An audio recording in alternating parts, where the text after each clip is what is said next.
Okay, in example 2, you can see that the quadratic is x squared minus 3x minus 6 is naught.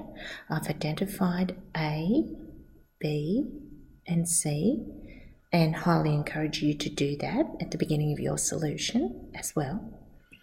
The question asks for the sum of the roots. Now we know by definition the sum of the roots is minus b on a. So we're taking minus b on a, and we've got 3. Now, we've got to make sure we've got it sorted that all this number 3 is the sum of the roots. Do we know the roots? No, we don't. We've not found alpha, we've not found beta, we've found this random thing called the sum of the roots. Add the 2 roots together. And for what purpose? Nothing more than we were at this stage, nothing more than we were instructed to do that. Part B, again, another random instruction, find the product of the roots, a times b. We know that by definition, the product of the roots is c on a. Put your c over your a, you've got minus 6. Now, do we know alpha or beta yet? No, we don't.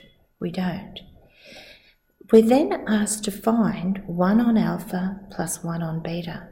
We don't know the individual roots, but you will quickly learn this is a common little thing that you're asked to find. The reason being is this.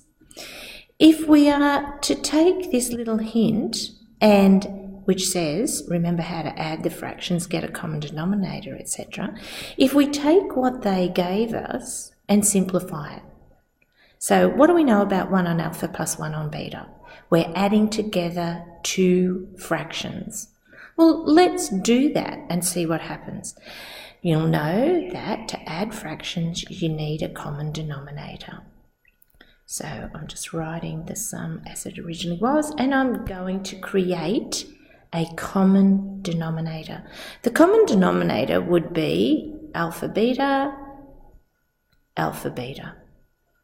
So how did I get that? I've got to multiply by beta on beta, which is 1. How do I get the alpha beta here? Multiply top and bottom by alpha on alpha, because that's 1. Now, looking closely at that, what's the denominator? The denominator is this alpha beta. Hang on, we know what alpha beta is. That's the product of the roots. And what does your numerator become? Well, beta plus alpha, or we could simply call that alpha plus beta. That is now the sum of the roots. And that's the reason why you get asked this for this calculation. Why?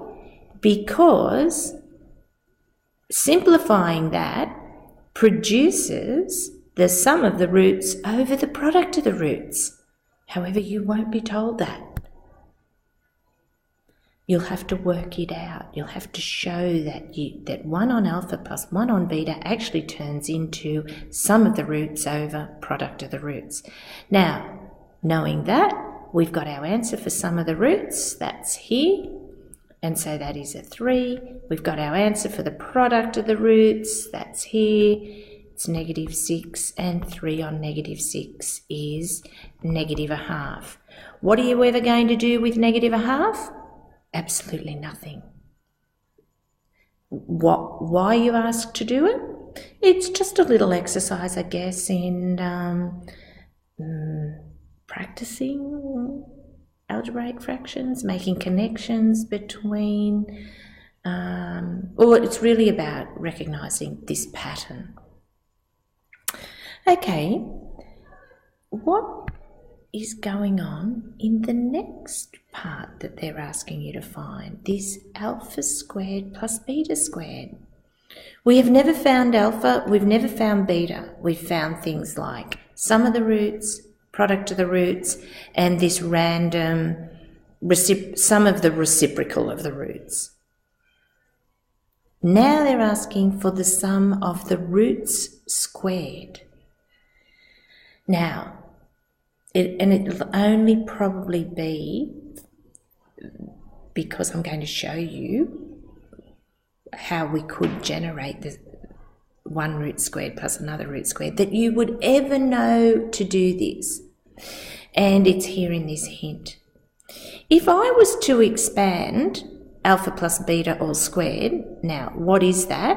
Alpha plus beta all squared is the sum of the roots all squared. Some of the roots I know, but hang on, before I substitute in for some of the roots, actually expand that. You square the first, twice the product of the two, square the last. So I'm going to group that as alpha squared plus beta squared plus 2 alpha beta. Now, what did I have? I had the sum of the roots. So what things do we know? We actually know that. That's called the sum of the roots. Here is this random, if you like, alpha squared plus beta squared, which becomes the question. So this becomes the question. This I'd really like by itself. And what's this? This is 2 times the product of the roots.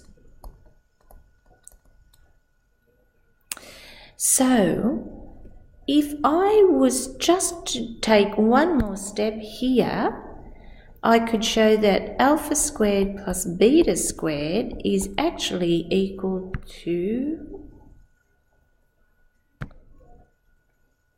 the sum of the roots all squared, and bring this across and subtract 2 times the product of the roots. And both of those things we have a formula for. So you will see again, this is a common question, alpha squared plus beta squared.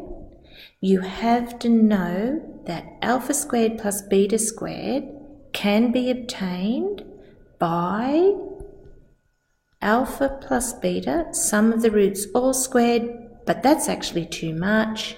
Take off 2 times the product. So that then enables me to find the value. The sum of the roots was 3. So I've got 3, and it has to be squared, minus 2 times the product of the roots was -6. 3 squared is 9, plus 12 is 21. What am I ever going to do with 21?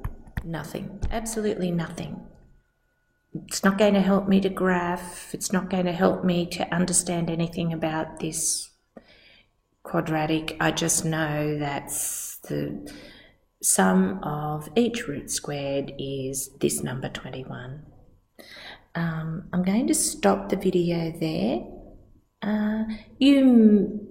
And then do the rest of the examples in another video.